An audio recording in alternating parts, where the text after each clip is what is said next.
请问贵姓大名？华人怎么取名字？每个国家的人在帮小孩取名字的时候，都有自己的文化和想法。华人社会也一样，华人觉得名字很重要，因为名字会影响一个人的一生，所以父母在帮孩子取名字的时候，会想很多事情。有些家庭会先看小孩出生的时间，也就是生辰八字，这和中国的传统信仰有关。他们会看孩子的五行，也就是金、木、水、火、土，来找一个最合适的名字。他们也会参考生肖，看看小孩是什么年出生的，然后选一个吉利的字。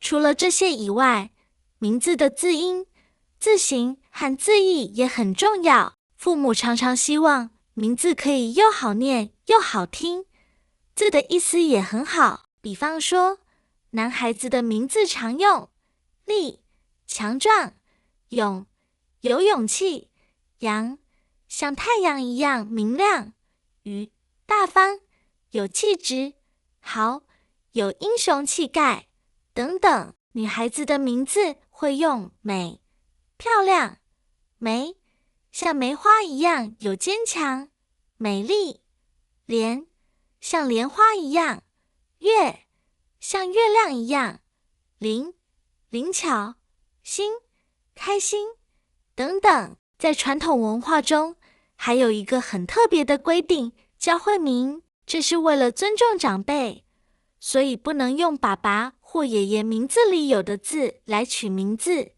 这样表示尊敬长辈，有礼貌，也能让家里的关系更好。总之，华人取名字不只是为了好听，还希望名字能带来好运、健康和幸福，也让家人觉得有面子。